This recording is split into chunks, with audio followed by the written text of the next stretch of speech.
நம்மளுடைய மாநிலத்துல வந்து நம்மளுடைய வாக்குரிமையை நீங்க மீண்டும் உறுதி செய்யணும் சொல்றதுக்கு யார் தேர்தல் கமிஷன்? இந்த ஊர்ல நம்ம பிறந்து வளர்ந்து நம்ம முன்னோர்கள் பிறந்து வளர்ந்துருக்காங்க. நம்ம இந்த ஊர்ல வாழ்ந்துகிட்டு இருக்கிறோம். இந்த பூத்துல இருக்கோம். அதுக்கு வந்து காலங்காலமா நம்ம பூத்துல தான் இருக்கிறோங்கிறதுக்கு எத்தனையோ வாக்காளர்கள் பட்டியல நம்ம பேர் இருந்திருக்கு. ஒவ்வொரு முறையும் வாக்காளர் பட்டியல்ல சேர்த்தல் நடக்குது, நீக்கல் நடக்குது. நம்ம எல்லாம் ஓட்டு போடுறோம்.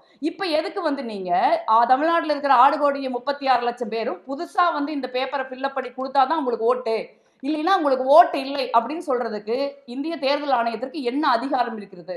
இந்திய தேர்தல் ஆணையம் பாஜகவினுடைய கைப்பாவையாக மாறி இந்த மாதிரி ஒரு நியாயமான வெளிப்படையான ஒரு தேர்தல் நடத்துறதை வந்து சிதைச்சுக்கிட்டு இருக்காங்க. இந்திய ஜனநாயகத்தினுடைய அடிப்படையை நம்ம ஒவ்வொருத்தரும் வந்து நம்ம நம்புறோம். இந்தியாவில் வந்து தேர்தல் வந்து நேர்மையா தான் நடக்குது, நியாயமா தான் நடக்குது.